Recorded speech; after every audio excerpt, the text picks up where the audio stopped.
Hermanos, he estado esta semana estudiando el Evangelio según San Juan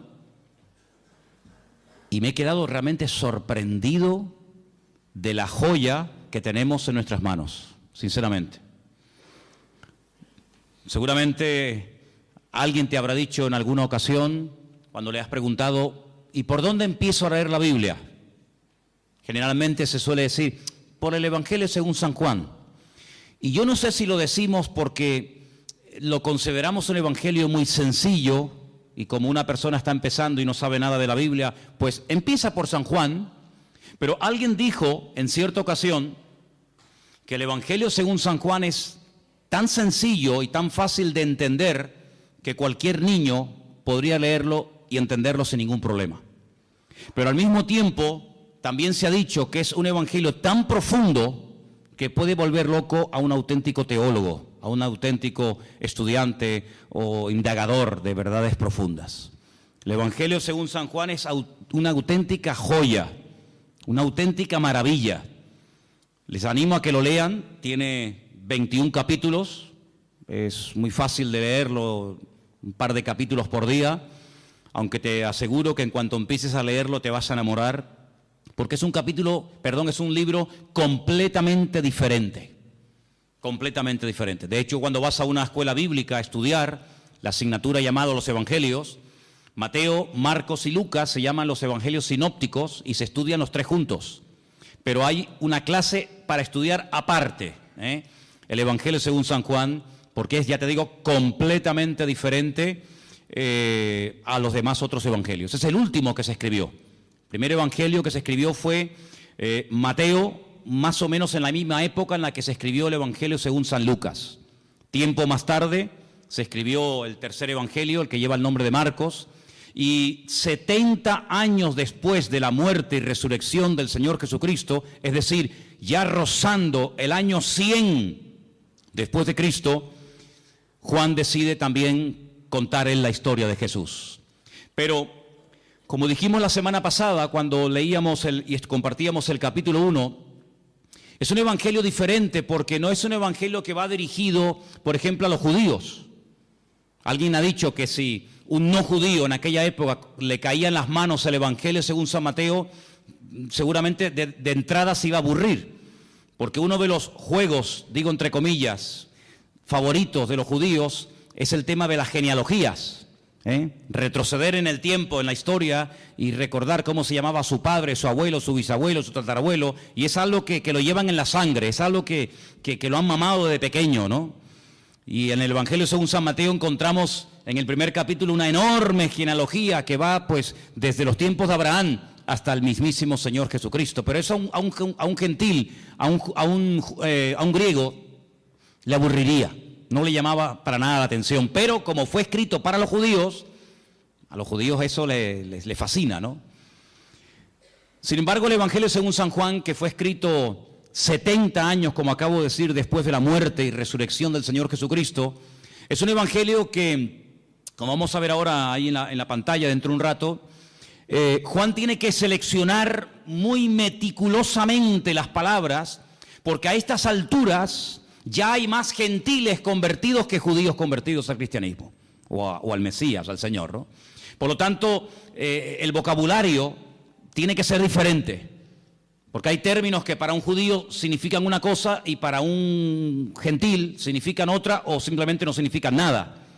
La palabra Mashiach, Mesías, prácticamente es una palabra inexistente en el Evangelio según San Juan, es una palabra que no aparece mucho, y Juan escoge palabras como por ejemplo vimos el domingo pasado la famosa palabra logos, ¿os acordáis? Juan capítulo 1, porque el logos para el griego era el que había hecho el universo, el que le daba orden, el que ponía todo en su sitio, el que hacía que todo funcionara, y entonces él utiliza esa palabra que era muy conocida en el mundo de la filosofía griega, y la emplea, y entonces él dice el logos, ese que ustedes llaman el logos, el creador, que no tienen ni idea de lo que están hablando, yo voy a hablar de él.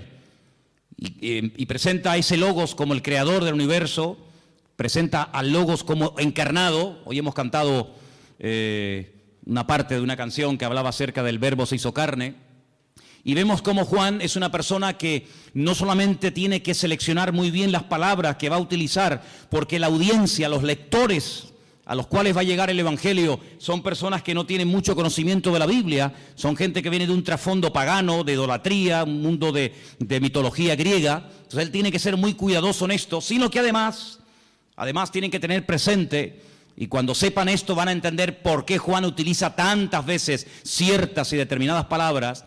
Ya habían empezado a introducirse en las iglesias herejías, las enseñanzas de los famosos gnósticos, personas que decían Dios no pudo crear el mundo, porque el mundo, el cuerpo, la materia es malo. Por lo tanto, un Dios santo, un Dios bueno, un Dios perfecto no puede tener contacto con el hombre bajo ningún concepto, no puede tener contacto con la materia. Entonces ellos creían que había una serie de, así lo llamaban, emanaciones, ¿verdad? Y Jesucristo era una emanación de Dios que prácticamente no tenía nada que ver con Dios, y entonces él sí, como no era divino, como no era santo, como no era Dios, como no era creador, él sí podía tener contacto con el hombre, él sí podía tener contacto con la materia, porque al fin y al cabo él no era Dios. Y eso es lo que algunos gnósticos creían. Otros creían que este mundo, que ellos consideraban que era pecaminoso, malo, el cuerpo era la cárcel del alma, pues ellos decían que este mundo fue creado por los ángeles caídos. Los ángeles caídos fueron arrojados de la presencia del Señor, y como ellos eran tan malos, pero al mismo tiempo eran tan poderosos, pues ellos fueron los que crearon el mundo, los que crearon la materia, etcétera, etcétera. Sí, permítame la expresión, un cacao, un lío terrible que se estaba metiendo dentro de las congregaciones. Para colmo, había otra tendencia, otra herejía que se había metido con mucha fuerza en la iglesia, y era todo lo contrario. Era que Jesucristo era simplemente un hombre que había evolucionado con una serie de poderes que había ido adquiriendo con el paso del tiempo, pero no tenía nada que ver con la divinidad. Otros creían que Jesús era, como ellos llamaban literalmente, un espíritu descarnado. Un espíritu que cuando lo veías parecía un hombre, parecía un ser humano, pero en el fondo no era un ser humano. Realmente él no comía, no se cansaba, no tenía que dormir, no tenía ningún tipo de sufrimientos, porque era una especie de espíritu que cuando se manifestaba parecía un hombre, pero de hombre no tenía absolutamente nada. Fíjense, ante menudos follones y herejías se encontraba el apóstol Juan, y ahora tiene que presentar un evangelio convincente, claro y directo, y presentar a Cristo de una forma correcta, de una forma adecuada, teniendo en cuenta la cantidad de herejías que ya se habían metido en la iglesia para este tiempo. Ahora, en este evangelio me ha llamado mucho la atención, vamos a poner la primera información en la pantalla. Hay cosas que Juan omite completamente, ni las toca. Tenemos, por ejemplo, ahí, ustedes lo pueden ver, el nacimiento del Señor Jesucristo. Juan ni lo menciona. No es que no crea en Él, evidentemente, sino que, como vimos la semana pasada, el Evangelio empieza diciendo: en el principio era la palabra y la palabra era Dios. Es decir, va antes de Génesis 1.1. Antes de Génesis 1.1, va a la eternidad para demostrar que no solamente Jesucristo tuvo un nacimiento físico, sino que Él era un ser eterno, ¿verdad? Creador, que en un momento determinado decide humanarse, decide tomar forma de hombre y venir a este mundo. Por lo tanto, él, el tema del nacimiento, como ya sabe que lo han tocado otros evangelistas, como por ejemplo Mateo, como por ejemplo Lucas, él ese tema no lo toca. Tampoco habla del bautismo, no es algo a lo cual Juan le quiera dar énfasis. No habla de las tentaciones del Señor Jesucristo, que aparecen muy bien explicadas en algunos evangelios. No hace mención a lo que llamamos la última cena, la cena donde Jesús parte el pan y el vino con sus discípulos y establece lo que llamamos el nuevo pacto. No habla de la agonía de Cristo en el huerto de Getsemaní, donde allí es machacado, donde allí es triturada su voluntad y donde allí, digamos, se rinde completamente al Padre diciendo: no se haga mi voluntad sino la tuya. Eso ni lo toca. No habla tampoco de la ascensión de Cristo. Si quieres buscar ese tema, ese momento, en Juan no lo busques porque no lo vas a encontrar. Tampoco habla de parábolas, Por ejemplo, el Evangelio según San Mateo está lleno de parábolas. ¿Por qué? Porque él intenta presentar el reino de Dios, pero sin embargo Juan lo que intenta presentar al rey del reino de Dios, que es el Señor Jesucristo, por lo tanto no habla de las parábolas. Tampoco aparecen milagros de liberaciones de demonios. Incluso la palabra milagro, él la sustituye por una palabra que es la palabra moftim, en plural, que es la palabra señales. Y es la palabra que aparece, fijaros a dónde se remonta Juan. Juan era un hombre con un conocimiento de la palabra tremenda, tremenda. Él se remonta al llamamiento de Moisés, allí en Éxodo, capítulo 4, donde Moisés habla mal, Moisés dice, no me van a creer, no me van a oír, y entonces el Señor dice, no, yo te estoy diciendo que te van a oír, yo te estoy diciendo que te van a recibir, que tú vas a sacar a mi pueblo y lo vas a traer aquí, y tú estás diciendo que no. Es decir, ¿me estás llevando la contraria? Pues te voy a enseñar lo que le pasa a una persona cuando habla mal. Mete la mano en tu pecho. Metió la mano en el pecho y le dice, sácala ahora. Y cuando la sacó, estaba totalmente leprosa. Y se vuelve a meterla. Sácala, y ya está limpia.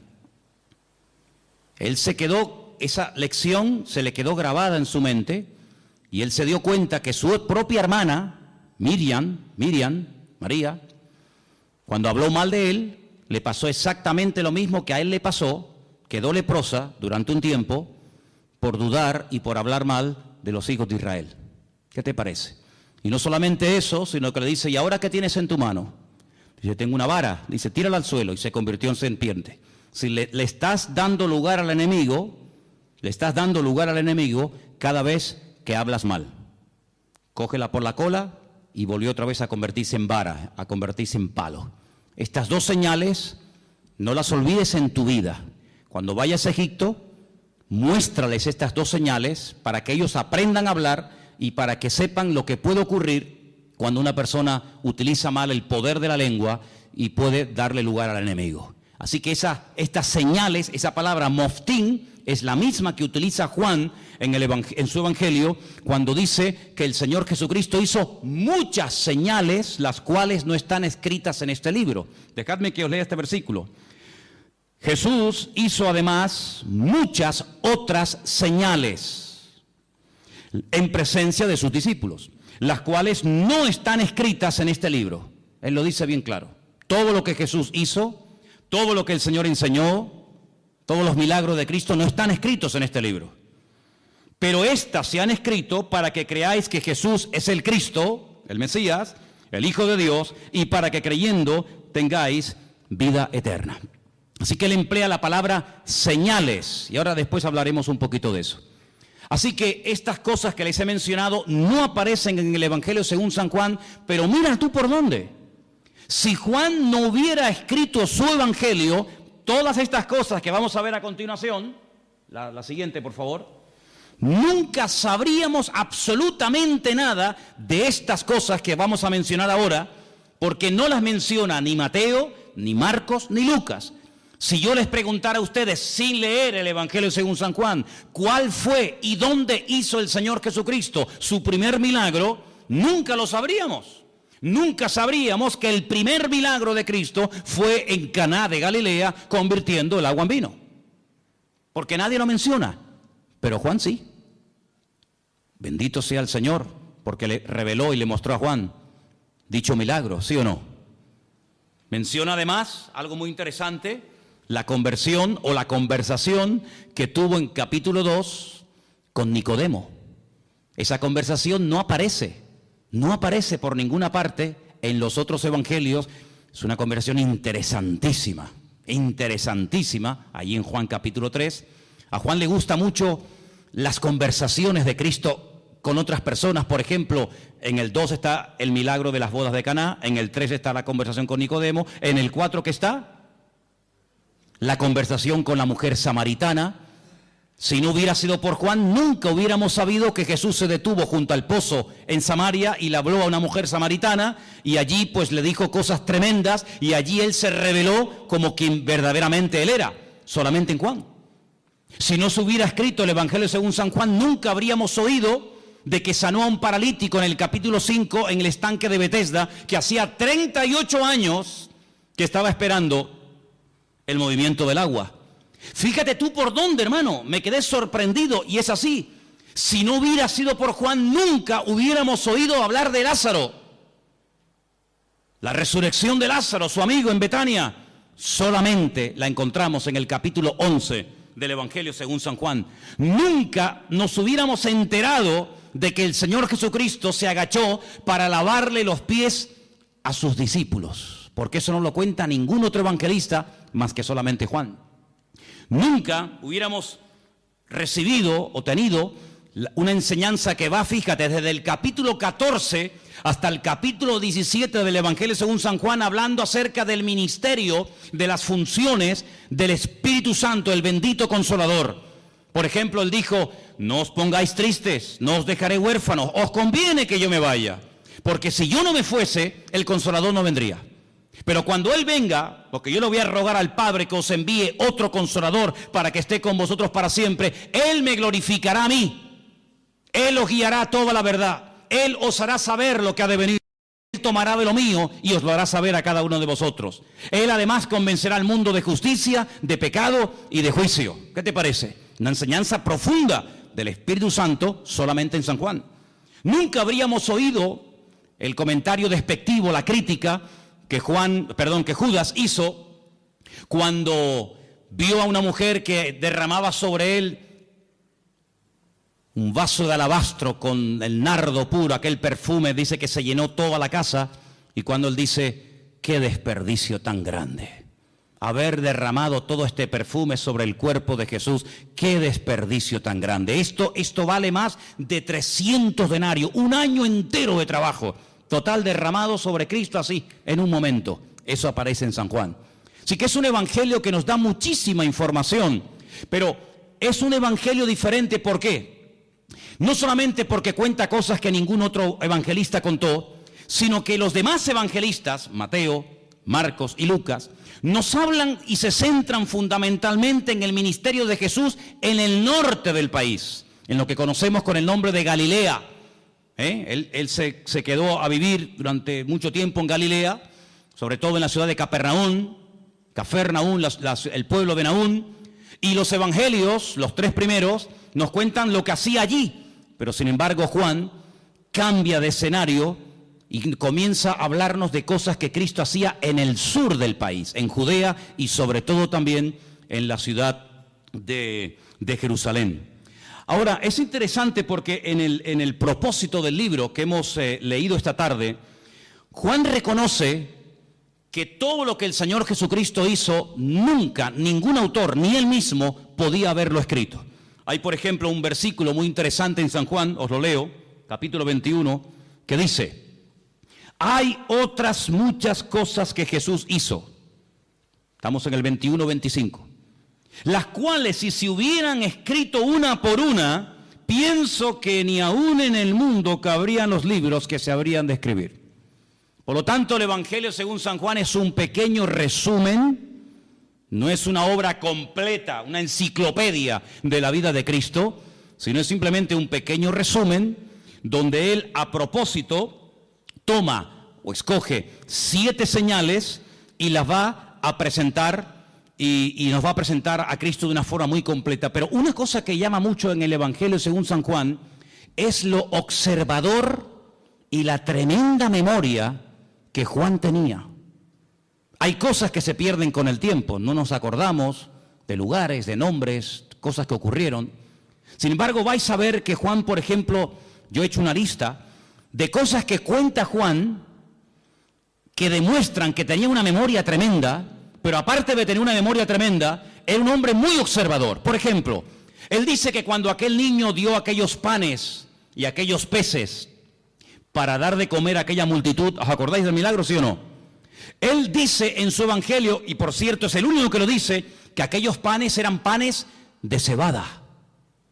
Qué curioso, ¿no? Son panes de cebada. No son panes de trigo, no son panes de maíz, no son arepas, ¿no? Sino son panes de cebada. Qué curioso, ¿no? Después dice, por ejemplo, que cuando el Señor en una de las ocasiones calma la tempestad en el mar de Galilea, habían remado 5 kilómetros. Otros evangelistas dicen, después de haber remado un rato, Juan dice, no, un rato no, remamos 5 kilómetros. Qué curioso, ¿no? Después se da cuenta de que en el primer milagro en las bodas de Caná de Galilea, no solamente dice que Jesús dijo llenar las tinajas hasta arriba, sino dice que había 6 tinajas. No dice, bueno, había tinajas, sino las cuenta, porque si no las cuenta, ¿cómo lo sabe? 1, 2, 3, 4, 5, 6 tinajas había llenas de agua que después se convirtieron en vino. Es el único que menciona, fíjate qué detalle tan curioso, esto es una persona muy observadora, pero no solamente observadora, sino que además si no estás allí, tú no te enteras. Porque les quiero decir que el único que se la jugó y que fue valiente y que estuvo al pie de la cruz hasta que murió fue Juan. Y por eso él dice que hay un momento, mientras él está agonizando en la cruz, hay un momento en el que los soldados comienzan a decir, oye, la túnica que lleva puesta este hombre es buenísima. Es una pena romperla en pedazos y un trozo para ti y otro trozo para ti. ¿Por qué no nos rifamos y echamos suertes?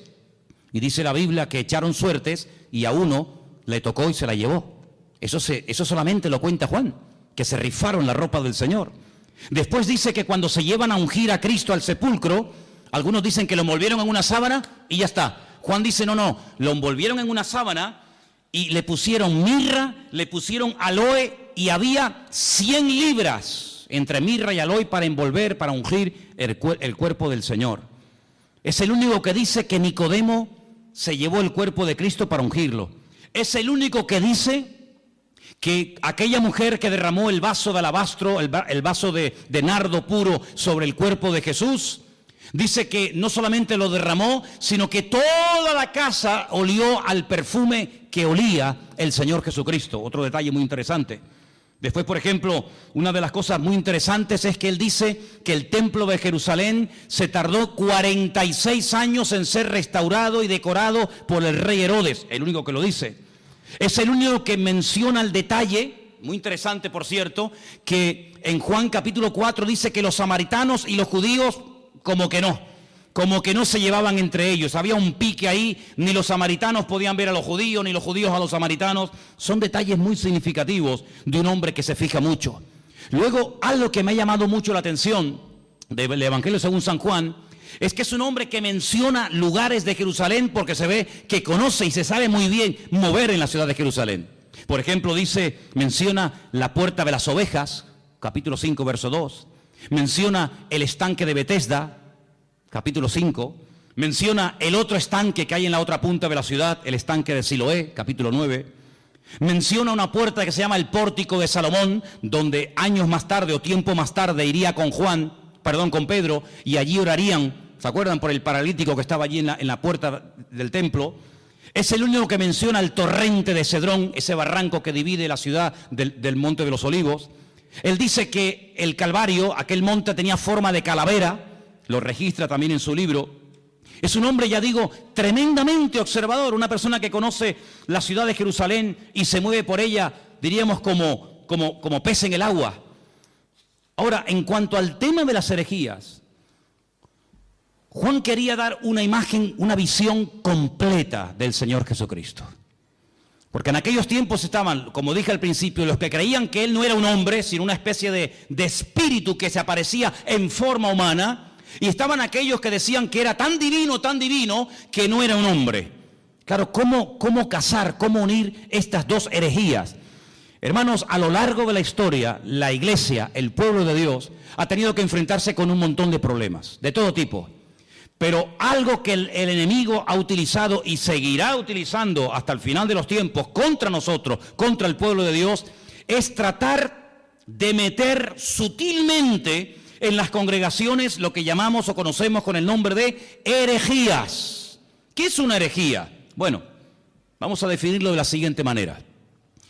El diablo sabe perfectamente que cuando uno conoce la verdad, cuando uno tiene un encuentro con él, cuando uno conoce la verdad, pues sabe diferenciar perfectamente lo incorrecto. Ya el ejemplo que hemos puesto en otras ocasiones, aquel hombre que trabajaba en un banco manejando todo el día divisas, manejando todo tipo de monedas. Antes había más que ahora, hoy en día con el tema del euro muchas monedas no existen, Pero antes, cuando viajabas por Europa, cada país tenía su moneda y tenías que cambiar franco, tenías que mandar libras, tenías que cambiar pesetas. Bueno, ya eso prácticamente ha desaparecido. Pero le preguntaron un día a un hombre que manejaba constantemente divisas. Me imagino que habrás tenido que estudiar muchísimo, ¿no? Hacer muchos cursos para diferenciar los billetes falsos de los verdaderos. Y él dijo, jamás en mi vida yo he hecho un curso para estudiar billetes falsos. Y entonces, ¿cómo sabes diferenciar uno falso de uno verdadero? Dice, porque yo he estudiado muchísimo al billete verdadero. Yo lo conozco también, su tacto, hasta cómo huele, las características del billete verdadero, lo que se tiene que ver, lo que no se tiene que ver, dónde tengo que tocar, dónde no tengo que tocar. Lo conozco tan bien que en cuanto me presentan un billete falso, digo, este es falso, este no es verdadero. Porque conozco al verdadero. Ahora, si me pongo a estudiar todo lo falso, al final sé que son falsos, pero no conozco al verdadero. Y lamentablemente vemos que hoy en día también hay gente así. Han estado un poco de tiempo en los mormones, un poco de tiempo en los Hare Krishna, un poco de tiempo en los Rosacruces, un poco de tiempo con los testigos de Jehová, un poco de tiempo con los evangelistas, un poco de tiempo con no sé quién. Al final tienen un cacao en la cabeza terrible, conocen tanto a sectas y filosofía, pero no conocen la verdad. Y Jesucristo no es uno más. Lo que Juan hace es presentar la verdad, porque él dice, la verdad os hará libres. Si yo empiezo a rebatir y a discutir y esto, no, con la discusión no llegamos a ninguna parte. Yo lo que voy a hacer es proponerme, seleccionar una serie de señales, presentaros la verdad de la forma más completa y variada y profunda posible, porque cuando lleguéis a conocer la verdad, cuando lleguéis a intimar con la verdad, os vais a dar cuenta de que lo falso ya no tiene ningún atractivo, ya no tiene ninguna tentación para vuestra vida, porque la verdad no solamente os hará libres, sino que la verdad os hará felices. ¿Cuántos dicen amén?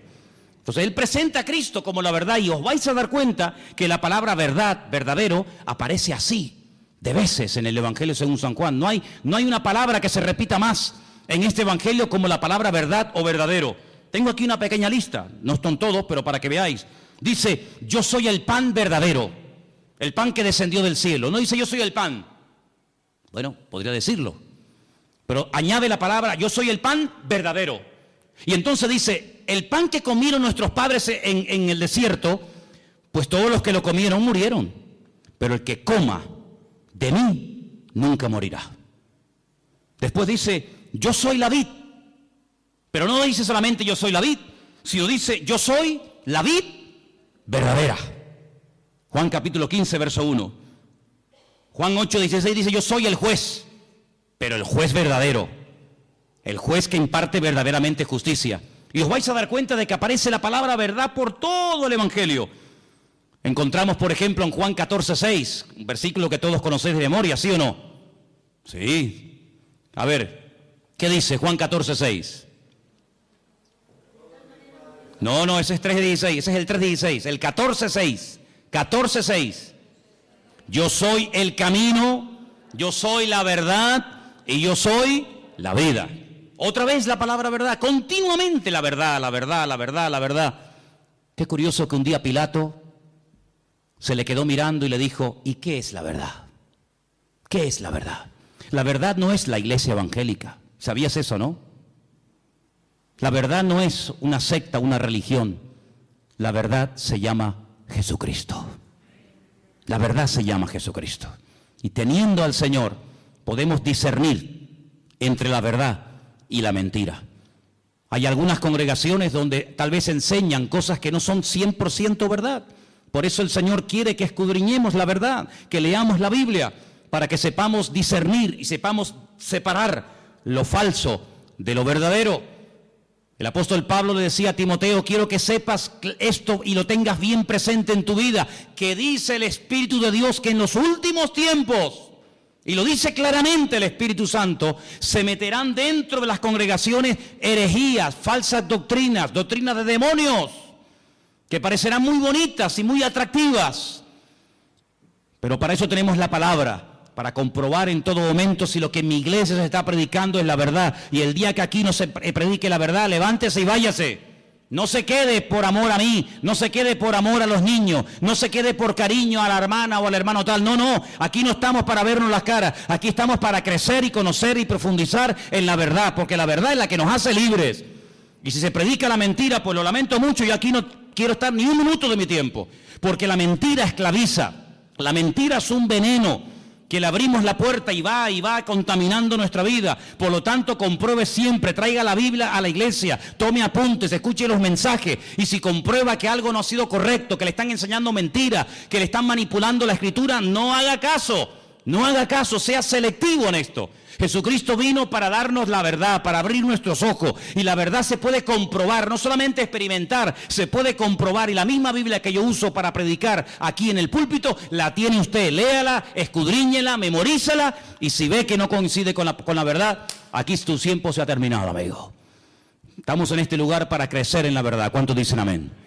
Ahora, fíjense qué interesante. En el Evangelio según San Juan hay 7 expresiones muy interesantes que las vamos a ver ahora, pero algo que también hace Juan, no solamente nos presenta a Cristo como el eterno, el creador, el todopoderoso, sino que además nos da ejemplos para que nos demos cuenta que a lo mejor puede haber un creyente, escúchenme bien por favor, puede haber un creyente que no lo entienda todo. Pero tenemos que tener paciencia con el que no lo puede entender o aceptar todo. Si yo pusiera, vamos a poner un ejemplo, ¿no? Si tuviéramos este salón ahora mismo dividido en dos, tuviéramos este salón dividido en dos, tenemos en el centro, más o menos, ¿no?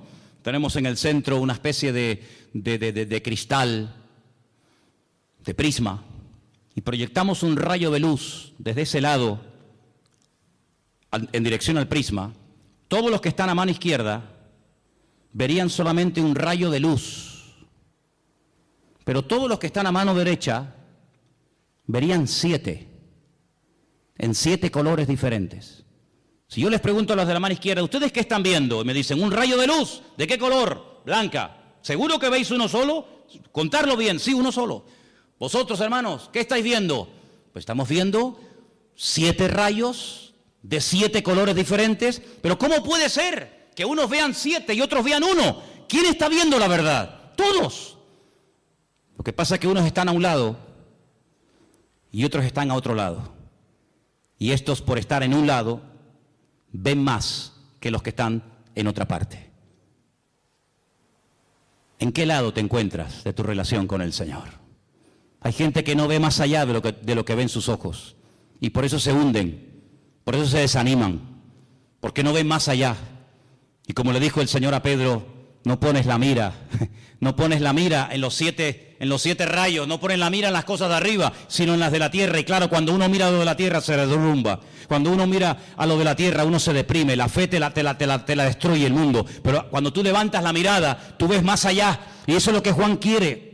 No solamente presentarnos al Señor Jesucristo como divino, como creador, como un ser eterno, sino que también lo presenta como humano. Y fijaros las citas que os voy a dar para los que tomen nota, ¿no? En capítulo 2, verso 15, vemos a Cristo enfadado, con un látigo. Comienza a echar fuera a todos los que vendían en su casa y los llama ladrones. Me habéis convertido mi casa en cueva de ladrones. En el capítulo 4, verso 6, te lo encuentras cansado y sediento junto a un pozo, pidiendo un vaso de agua a una mujer samaritana. El verbo hecho carne, cansado del camino, pidiendo agua. Sus discípulos en el capítulo 4, verso 31, le daban de comer, porque lo notaban que era la hora de comer y él no había comido. En el capítulo 11, prácticamente todo el capítulo te lo encuentras llorando, quebrantado, emocionado, identificándose con el dolor de haber perdido a un amigo, a un ser querido. En el capítulo 1 y en el capítulo 8, verso 58, te lo encuentras en su preexistencia. Te lo encuentras que Él sabe perfectamente lo que tiene la persona. Por eso Cristo no es un hombre que hace muchas preguntas. Ponte un día a hacer un estudio, te animo a que lo hagas. Empieza a buscar en la Biblia cuántas preguntas Cristo hacía. Generalmente muy pocas. Y la pregunta es ¿por qué? ¿Por qué Jesús no preguntaba cosas a la gente? Porque Él tiene todas las respuestas. Porque Él sabe todas las respuestas. Nosotros para saber ciertas cosas tenemos que preguntar, ¿y cómo fue? ¿Y dónde no fue? ¿Y quién estaba? ¿Y quién no estaba? ¿Y estabas tú? ¿No estabas tú? ¿Y fue arriba? ¿Fue abajo? ¿Era de noche? ¿Era de día? Tenemos que hacer muchas preguntas. Él no hace apenas preguntas porque Él tiene todas las respuestas. Encontramos en el capítulo 17, verso 5, a Jesús. Lo encontramos diciendo que Él tuvo gloria con el Padre. La misma gloria que tenía el Padre, Él la tenía. Y lo encontramos bajando del cielo en el capítulo 6. Pero fíjate tú qué interesante.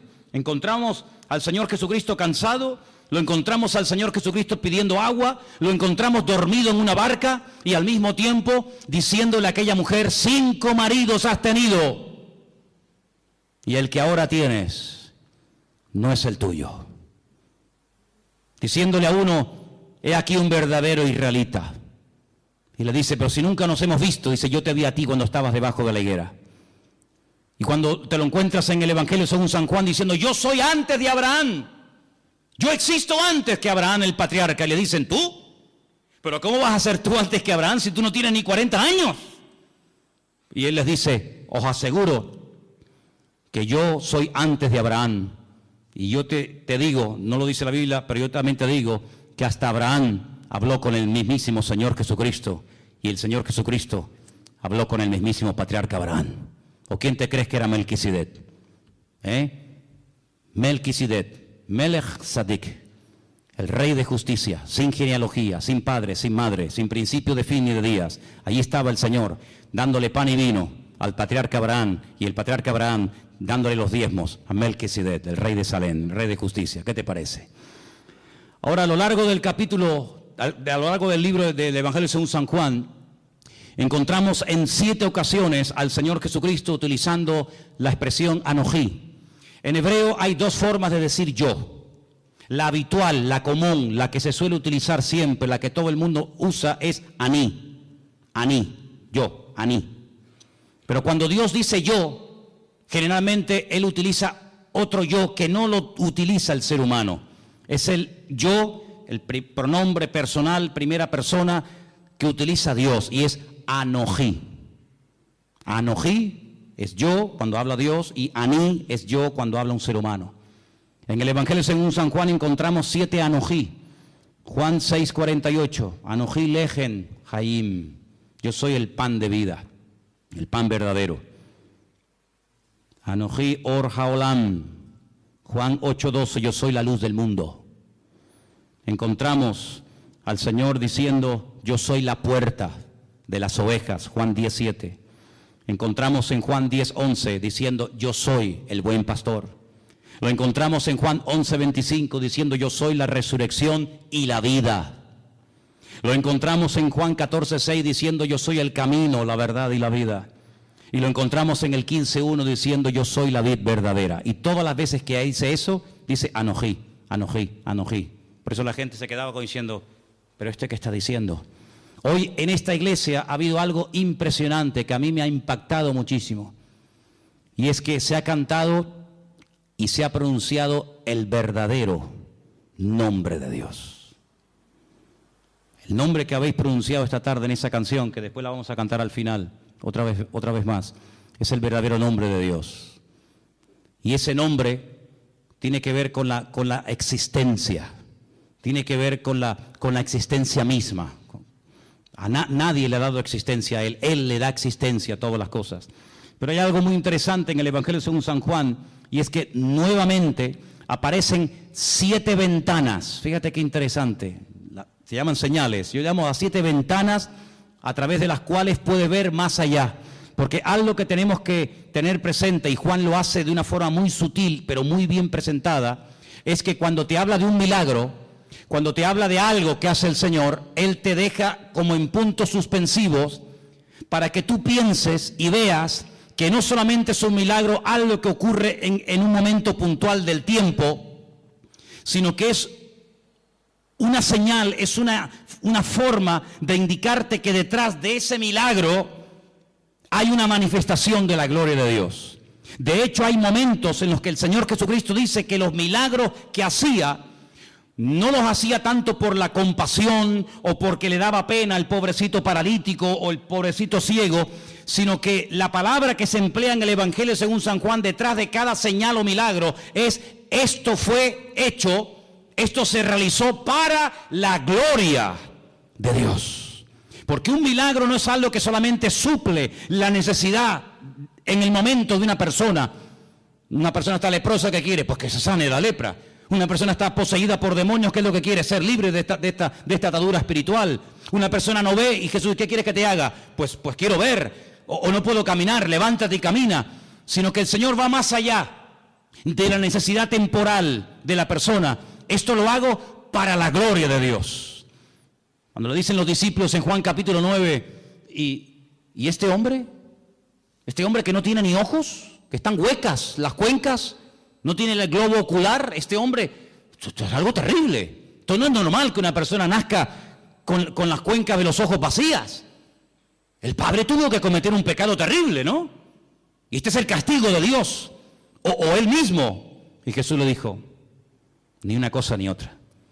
Este hombre nació así, sin posibilidad de ver. Si a este hombre ni operándolo, el mejor oftalmólogo del mundo no podría devolverle la vista a este hombre, porque este hombre no tiene globo ocular, está hueca, no tiene nada. Yo solamente he visto a un hombre en toda mi vida así. Ciegos hemos visto todos y de vez en cuando pues vemos a algún ciego, pero solamente vi a un hombre en la puerta de Damasco en Jerusalén hace unos cuantos años atrás.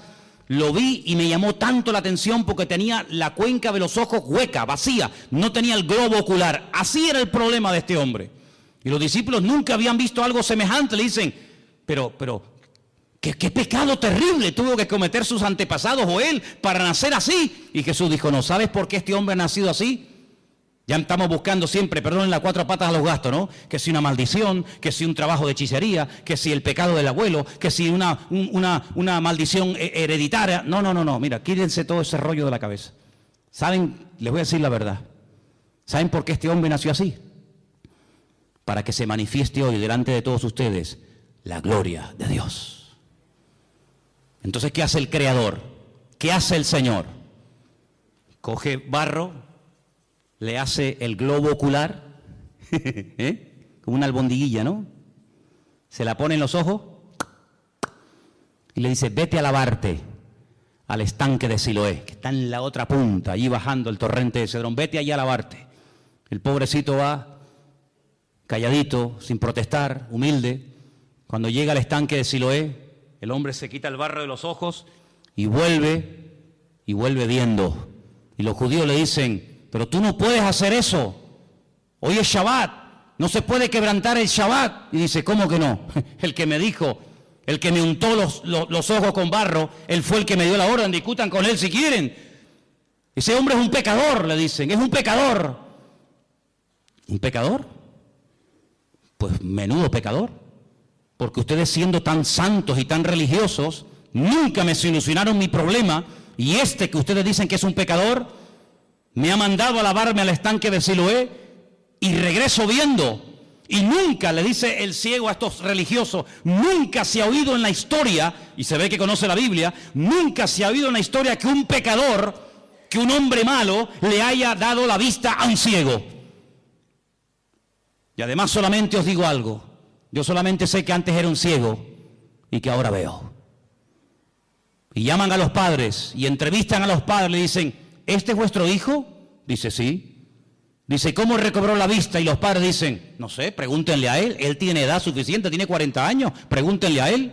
Y ahí empieza un tira y una floja, que si fue, que si sí, que si no, que si se puede, que si no se puede. Hermano, el cumplimiento de un mandamiento no evita o no nos impide que cumplamos otros. Si yo, por cumplir con un mandamiento, me olvido de que la Biblia no solamente tiene uno, sino tiene cientos de mandamientos, estoy cometiendo una gravísima equivocación. Estoy haciendo un sobreénfasis sobre algo que ni siquiera prohíbe la Biblia. Y este hombre al final, con un humor tremendo, le dice: ¿será que me estáis preguntando tantas cosas porque también ustedes se quieren convertir en discípulos de él? Y le dicen: nosotros no tenemos necesidad de convertirnos ni ser discípulos de nadie. Y lo echaron de la sinagoga, dice la Biblia. Lo echaron. Claro, cada vez que lo veían en el culto, amigo, era un testimonio. Y Jesús se lo encuentra al día siguiente, le dice, ¿qué te pasó? Y le dice que me echaron de la sinagoga, no me dejan congregarme, se enfadaron contigo. Y le dice Jesús, ¿tú crees en el Hijo del Hombre? ¿Tú crees en el Mesías? Dice, ¿y quién es ese? Dice, yo, el que estoy hablando contigo. Dice, claro, Señor, ¿cómo no voy a creer en ti? Increíble, ¿eh? Todo esto lo cuenta San Juan. Si no fuera por este hombre, si no fuera por este evangelio, nos hubiéramos perdido cosas tremendas. Pero sobre todo algo que me llama la atención, que yo creo que Juan lo hizo a propósito. Lo dejó para el final, y quiero que lo leamos en esta tarde, es el capítulo 21, donde se produce algo que ni Mateo, ni Marcos, ni Lucas jamás contaron. Yo no sé si les dio vergüenza o por respeto, no lo sé, pero nunca fueron capaces de tocar este tema. Pero otra vez encontramos una característica típica del Evangelio según San Juan, y son las conversaciones que tiene con distintas personas. Lo vimos hablando con la samaritana, lo vimos hablando con Nicodemo, y ahora vamos a ver a Jesús en el capítulo 21, casi al final del libro, hablando con un discípulo. Capítulo 21, Jesús se aparece a sus discípulos. Qué interesante. Después de esto, Jesús se manifestó otra vez a sus discípulos junto al mar de Tiberias, y se manifestó de esta manera. Qué interesante, ¿no? Estaban juntos, cuenten, Simón Pedro, Tomás el Didimo. ¿Qué significa el Didimo? ¿O el Dídimo? ¿Qué significa? Significa el gemelo. Tomás era hermano gemelo de otro. Natanael, el que era de Caná de Galilea. Los hijos de Zebedeo, hijos, hablan plural. ¿Quiénes eran? Juan y Santiago. Y otros dos de sus discípulos. Simón Pedro les dijo, voy a pescar. Ellos le dijeron, vamos también nosotros contigo. Fueron y entraron en una barca, y aquella noche no pescaron nada. Nada. Toda la noche, para arriba, para abajo, echa la red aquí, echa la red, nada. Cuando ya iba amaneciendo, fíjate tú, amaneciendo ya, se presentó Jesús en la playa, mas los discípulos no sabían que era Jesús. Estaban cansados, estaban reventados, toda la noche pescando. Además, cuando tú estás pescando, los que habéis ido alguna vez a pescar, cuando uno está pescando, las horas se te pasan volando, disfrutas que no veas. Pero cuando estás hecha y no pican, es aburridísimo, estás hasta de mal humor. Les dijo Jesús, hijitos, ¿tenéis algo de comer? Ellos le respondieron, no, no tenían ni para comer. Increíble. Jesús les dijo, echad la red a la derecha de la barca y hallaréis. Entonces la echaron y ya no la podían sacar por la gran cantidad de peces. Qué milagro, ¿eh? Así, en segundos, lo que no hicieron en toda la noche. Verso 7. Entonces aquel discípulo a quien Jesús amaba, le dijo a Pedro, es el Señor. Es el Señor. Esto solamente pasa por la mano de Dios. Es el Señor. Simón Pedro, cuando oyó que era el Señor, se ciñó la ropa, porque se había despojado de ella, se echó al mar y se echó a nadar hasta la orilla. Y otros de sus discípulos vinieron con la barca arrastrando la red de peces, pues no distaban de tierra sino como unos 200 codos. Y al descender a tierra vieron brasas puestas y un pez encima de ellas y pan. ¿Se han preguntado alguna vez, ¿y de dónde sacó el Señor este pez? No tenía red, no tenía caña. El Señor no necesita nada de esto. Seguramente le habrá dicho a uno, para el fuego. Y hace, no hay problema. Jesús le dijo, traed de los peces que acabáis de pescar. Y fíjate qué curioso, otra vez lo que dije al principio, qué observador es este hombre. Otro hubiese dicho, había un montón de peces, Manolo, un montón, pero fíjate lo que dice Juan. Subió Simón Pedro y sacó la red a tierra llena de grandes peces, y podía haber puesto el punto y ya está. Pero Juan dice, no, la red estaba llena, y Juan los tuvo que contar, hermanos. Tuvo que fijarse, porque si no, o esto es una mentira, o de dónde sacó este dato. Es que él estaba allí, y él dice, la red estaba llena, pero había 153. Y aún siendo tantos, la red no se rompió. Recuerda que el versículo 11 dice, grandes peces. Grandes peces, 153. Bueno, ¿y por qué no fueron 205, 89, 34? ¿Por qué 153? ¿Y por qué lo dice? ¿Será que esto es una forma de rellenar un texto? Siempre hemos dicho y hemos enseñado que en la Biblia no sobra nada. Amén, hermanos. Todo tiene una razón, todo tiene una explicación. El idioma hebreo es alfanumérico. Las letras son números, los números son letras.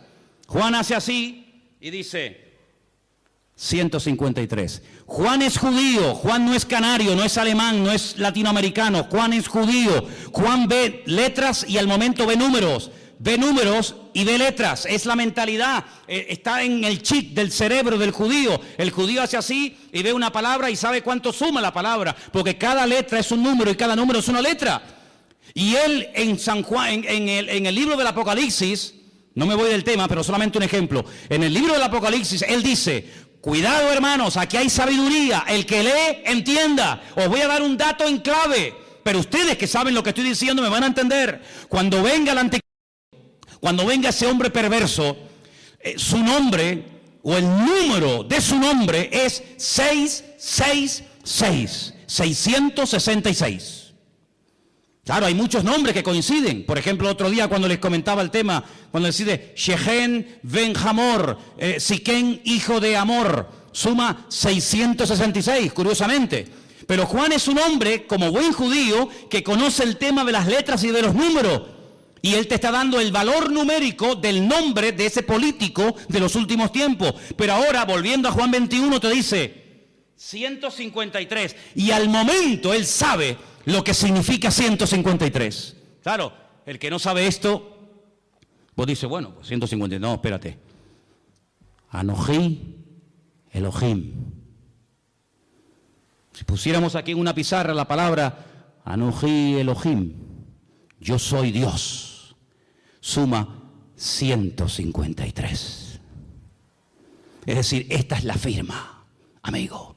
Cuando ves un cuadro, dices, qué hermoso. A ver, Picasso. ¿Quién hizo este cuadro? Goya. ¿Quién produjo este milagro? Así, en segundos, lo que no pudimos hacer en toda la noche. 153. ¿Quién hizo esto? Anoji Elohim. Yo soy Dios, yo soy el Todopoderoso. ¿Cuántos dicen amén? No se te pone el cuerpo. Mi madre, ay Señor. Les dijo, venid, coman. Ya saben quién ha hecho esto. Aní Elohim. Elohim. Le dice a sus discípulos, o sus discípulos no se atrevían a preguntarle, ¿y tú quién eres? ¿Tú quién eres? ¿Se acuerdan que una vez en la barca, cuando calmó el viento y la tempestad, se empezaron a preguntar unos a otros y dice, ¿quién es este? ¿Quién es? Porque habla muy bien, ora de maravilla, sana enfermos, pero ya calmar un mar en tempestad, eso es algo que nos vuelve locos. ¿Quién es este? Y ahora dicen, ¿quién es? Pero no se atrevían, porque sabían que era el Señor. Vino pues Jesús, tomó el pan, lo dio a sí mismo el pescado. Esta era la tercera vez que Jesús se manifestaba a sus discípulos, después de haber resucitado de los muertos. Ahora ya están a gusto, ya están las barrigas llenas, ya han comido. Y ahora Jesús le dice a Pedro, Pedro, ven un momento, ven. ¿Cuántos había? Por eso le dije, cuenten cuántos discípulos hay. Había un montón, había un montón. Pero ahora solamente le dice a Pedro, a Simón, Pedro, Simón, ven. Simón es Shishon, viene del verbo lishtot, que significa escuchar. Shema, Simón, ven, escúchame un momento. Escuchar es obedecer, escuchar es interiorizar. Shishon, ven para acá. Simón, hijo de quién? De Jonás. Es una contradicción. Tienes un nombre, Pedro, tienes un nombre que es una guerra, llevas una guerra. Shishon, el que escucha a Dios. Y Jonás, el profeta rebelde. ¿Cómo puede ser que por un lado oiga y por otro lado seas un rebelde? Ven para acá, Pedro, esto no puede ser así. Hay un divorcio, hay una falta de equilibrio en tu vida. Y le dice,